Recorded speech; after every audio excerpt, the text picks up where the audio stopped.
coming off a 6-for-6 drive. He'll throw to begin this drive, and it's DK Metcalf. He's in the loose. There goes DK. A block from Austin. Inside the 5. Into the end zone. 80-yard touchdown. Rodgers to Metcalf.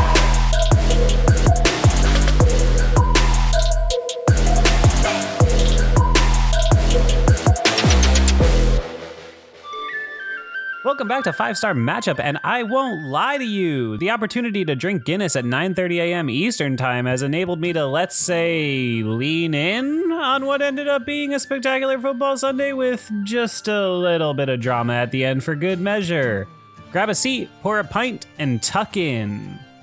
Enter the home team Pittsburgh Steelers trotting out for the first ever regular season game in their ancestral homeland of Dublin, Ireland. And excuse me, why the heck are we not debuting the throwbacks today? Oh, for the love of the chief. Out trots our 21-year man Aaron Rodgers, who has so far been pretty decent. And actually, never mind, can we just start on defense? Rodgers goes down like a bag of pierogies on the very first play, and you already know we're making like all the snakes in Ireland and getting the f*** up out of here. Enter, of course, tall clipboard holder extraordinaire Carson Wentz, who's on his 5th team in as many years, and if you can believe it, this guy once completed 10 passes for 152 yards to a man named Travis Fulgham against the Pittsburgh Steelers, who were led in a win by a man named Chase Claypool, who scored literally 4 touchdowns, if you can believe it. Remember that?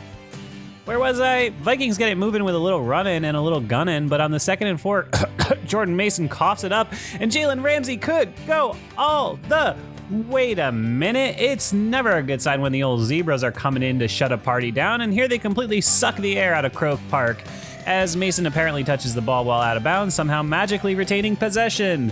Boo. Next up, Steelers D goes with the classic do not even bother to look in the direction of Justin Jefferson, and unsurprisingly, they find the reverse psychology is in fact a terrible tactic in American football. Worry not, Steel faithful, as there's no time for Carson Wentz, and he splits his purple satin slacks as soon as they enter the business zone. Nice play by PQ. Man, remember when streets were saying Wentz looked like the next Big Ben? Vikings chip it in and break the tie, 3-0. Over to the Steelers, and do you hear that? Rodgers keeps him on schedule with an easy as pie flip out to Calvin Austin, and who is that in the slot? Oh, but of course, it is the great and powerful Decalen Zacharias, known to mere mortals as DK, who bags it and tags it for a very tough to stop 15 across midfield. And stop me if I'm lying, but Art Smith is cooking? 2nd and 8 now, and Rodgers is dipping and ripping, this time to noted great name haver and apparently wide receiver 3, Jonnu Smith, for a nifty few, setting up a needed 3rd and short, and oh boy, now here's a guy who can drop a dime. I'm sorry, but you'll have to excuse my momentary Collinsworthing, but this is a fucking throw, dog.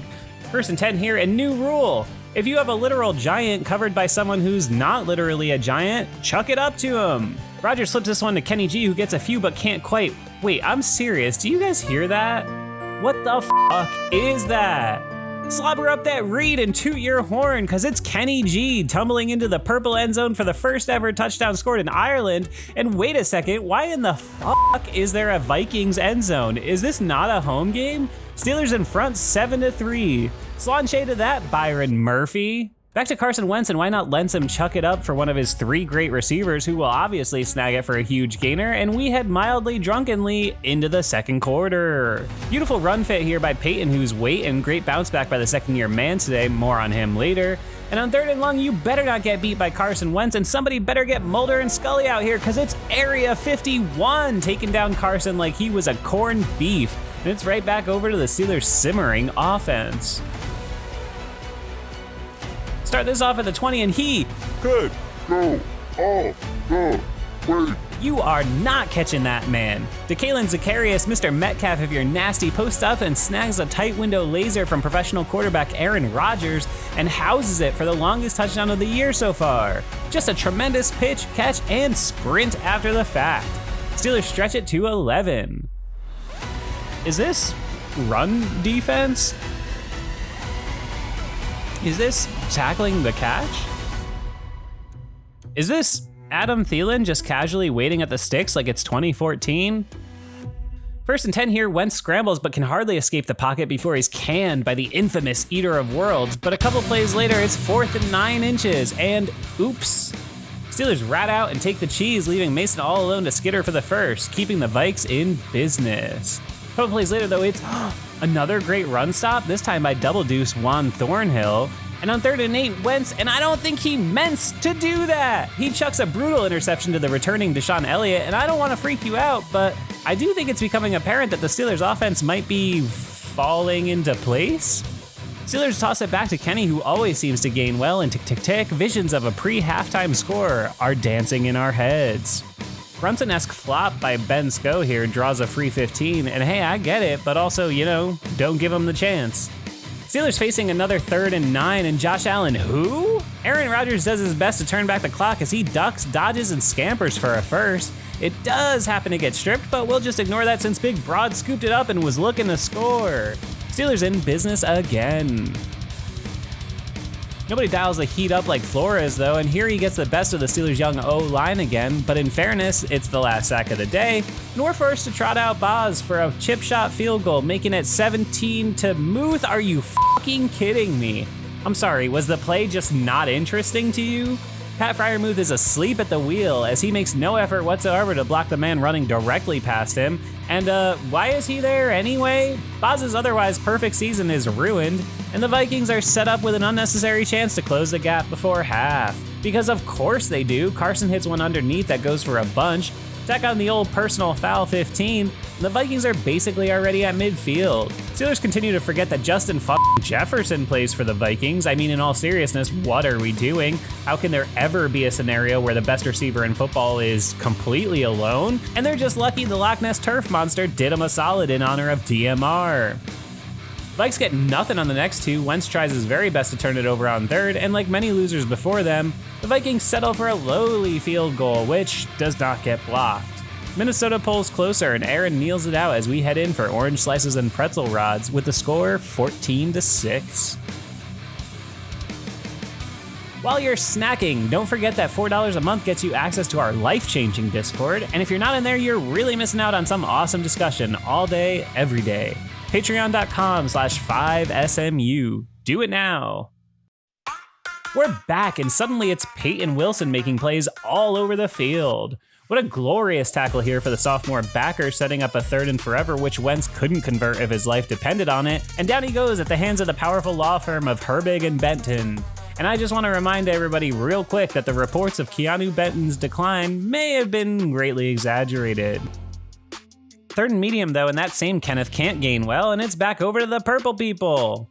Minnesota gets going with a few too many on the ground, followed by more than a Thielen waiting patiently at the sticks, and Minnesota is on the move.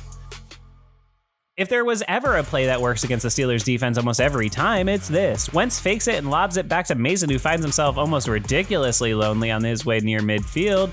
But on 3rd and 8, it's Wentz surveying and scrambling for another frustrating first. And are you serious right now, Carson? Time for my second Guinness. 3rd? Who's counting? And oof.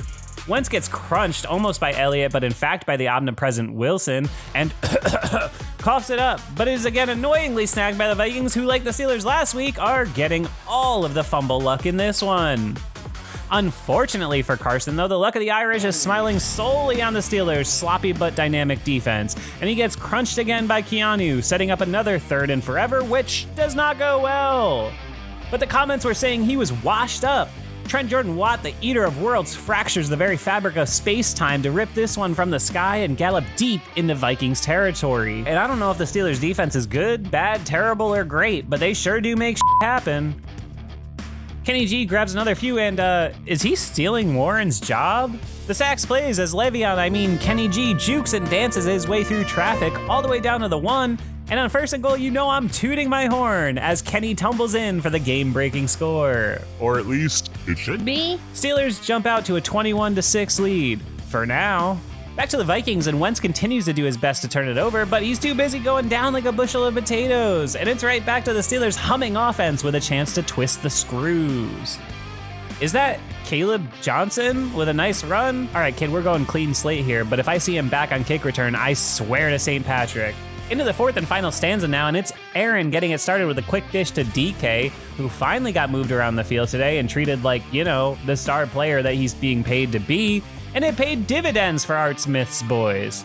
Here, Rodgers flips one out to the diminutive Calvin Austin, who snares it but is down on one knee with an apparent shoulder injury. I can't quite tell what happened, but here's hoping he can come back soon. We need him. 2nd and 2, and it's another patient rumble up the gut, this time for Caleb, and the Steelers are mowing clock and turf. 3rd and 6, though, Aaron floats one, and it's up to the Boz, who, as you already know, is... And the Steelers stretch it to an 18-point lead. Vikings get moving with a flip down to Hawkinson, followed by a ring around Jefferson, pocket full of catches, and in the wink of a leprechaun's eye, they're in scoring range. What is this pass defense? 3rd and 4 now, and I repeat, what is this pass defense? Wentz escapes the rush and spots his man Xavier Great Scott, who turns back time, snaring the score. I'm sorry, but who?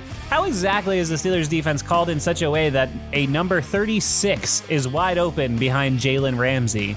You know what? I don't even want to know. Vikings pull closer because clearly the football gods are punishing me for not being hammered enough on Guinness, but luckily I remember the emergency can I've got hidden under my couch. We ride! There is simply no stopping Kenny G. 14 rumbles for a first, snags another for a few more, setting up a 3rd and short. They convert, somehow, and tack on another silly personal foul by the menace Vikings, who can't keep their hands to themselves, and tick, tick, tick, tick, tick, the clock ticks near 5. Okay, now I know we are all hearing that smooth, soulful, sexy saxophone. Do not even front. Eat well, sleep well, gain well. Facing a 2nd and goal, Artie dials up a play-action pass, which Aaron barely misses the throw. One of his only errant passes on the day, by the way. He was a crispy 18 of 22. And on 3rd, Rodgers feeds another one to Kenny, who gets killed just short of the goal line. And oh, baby, do I love having a quarterback who can tell the coach they're going for it again. Rodgers waves him off, demanding to go for it. After a Vikings timeout, they do, but it's a handoff up the middle that, of course, gets stopped. And I just don't know about this. I don't think they were wrong to go for it, but from the 4, I don't think it can be a run. I don't care how successful you've been on the ground today, that's just tough sledding that deep. Put your Hall of Fame quarterback in shotgun and sling it. They don't, and it's over on downs. Vikings hand it off to buy some space to operate, and Wentz fires complete to the literally always open Justin Jefferson. Brandon Echols frustratingly gives him a free timeout, and that sets up our 5-star Play of the Game. Or 3rd and long, a field goal doesn't kill you. 1st and 10, it's blown coverage, and it's Addison. He's down the sideline. He will take it inside the 5. Peyton Wilson saves a touchdown. While I know it's a bit weird for the play of the game to be a busted coverage that almost scores, but that's just it though, almost scores. Peyton Wilson's Herculean effort to chase down Jordan Addison short of the end zone completely changes the math of this nail-biting comeback for the Vikings. He takes him down with 3:14 on the clock, and after a handful of stops here, Vikings eventually score with just 2:08 on the clock and just a single timeout. That's over a 1/3 of the clock wasted away exclusively because Peyton Wilson hustled his ass off on a busted play. You hate that they needed it, but you love that he did it. With nothing to lose, the Vikes kick onside, which as we know is nigh impossible, and the Steelers take over with an annoyingly few ticks left before the 2. They of course run, incredible effort by Gainwell on this one to snag a few and stay in bounds, but on 3rd they come up a smidge short. And oh, what shall we do, Michael Petaway Tomlin? What doth thy crystal ball say in this most pivotal of moments at this early juncture of the season? Does it say to hand it off? Throw it with your Hall of Fame quarterback? Does it say line up, take a delay a game, and punt it away like it's 1993? Is that really what it says? I don't know, man. Just reeks of indecision and living in your fears here for the once gutsy Mike T. I think this is another spot you go for it here. After all, you can't trust your guys to create a single yard. You know they only need a f***ing field goal to tie it, right? Waitman, of course, blasts it through the end zone, and we are treated to one more final and decisive drive from the Minnesota offense. 1st and 10, and Wentz is still doing his best to turn it over, but it's the Frenchman, James Pierre, just barely bobbling it as he goes out of bounds, giving the Vikings life yet. Carson misfires here, but a D holding buys him a first, tick, tick, tick. Offsides gives him another chance, tick, tick, tick. He hits another to the back who gets out of bounds. And yeah, it's officially time to lean all the way forward and count your lucky charms, friends. Well, you're probably wondering how I got here. It's because I ran right past this soup can of an offensive tackle to force an intentional grounding, mark off the yards, down, and 10 seconds, and the purple people are suddenly in their death throes. Nick Herbig is everywhere. Wentz gets a bunch back on a gallop and go, but the spike locks him into their fate, and it's do or die. 4th and 14 for 4th and 18 for Carson Wentz in the Vikings offense. He drops, waits, and fires directly to Deshaun Elliott, who bats it down for the Ireland-shaking PBU. And say it with me, your Pittsburgh Steelers are 3-1. Okay, well, I can't say this one wasn't different from the others. Your Pittsburgh Steelers just committed to tape at 9:30 a.m. Eastern Time, somehow both the most impressive and nearly horrifying performance you could possibly imagine. Through 3.5 quarters, the Steelers dominated Minnesota on both sides of the ball and found themselves sitting on an impressive 24-6 lead, the likes of which we have so rarely seen around these parts in the post-Roethlisberger society. And for that, against one of the best and most well-coached teams in the league, they deserve a ton of credit. And it was by far their most impressive 50 minutes of the season so far. The problem is, and now here's where the Guinness might be doing the talking, is that over the last 10 minutes or so, the Steelers, led by some truly baffling Mike Tomlin decisions, found themselves clawing to a meager lead against a 350-yard performance from Carson freaking Wentz. Yeah, that Carson freaking Wentz. Look, I'm proud that the Steelers generally win close game slugfest at a higher rate than anyone else. They need to do that if they're going to win games the way they're currently constructed. The problem is that they're still acting like they got Kenny Pickett or Mitchell Trubisky or Duck Hodges at the controls, and they don't. I ask once again, why does everything have to be so hard? Tomlin needs to take a step back and remember just who the hell he signed to play quarterback for this team. And while I can't believe I'm pounding my chest and screaming this already in week 4, but it's Aaron fucking Rodgers. If you're going to go for it on 4th down, go for it. Put your 21st year quarterback in the shotgun and give him some options. You don't just line up and hope you can run it in. Moreover, how do you take a delay of game on the later 4th and 1 and punt it for a gain of like 20 yards? Either set up and snap the ball, you thought you could run it from the 5 but no confidence to get 1 here, or decide you're going to kick a long but makeable field goal with your cold-blooded brass-balled kicker. But all that being said, it is the Pittsburgh Steelers walking out of Ireland victorious with their 3rd win in 4 games, a 24-21 hang on to your butt dub over the Minnesota Vikings. I could be mad, but I think in honor of Dan Rooney, I'll toss back another Guinness and root for a Ravens loss. Here we go. Slancha. Slante? Slante? Slant? Slancha. If you're still here, you know the drill. Click the link on the screen to join our Patreon for just $4 a month. Trust me, you can't beat our Discord on game days. Do it now.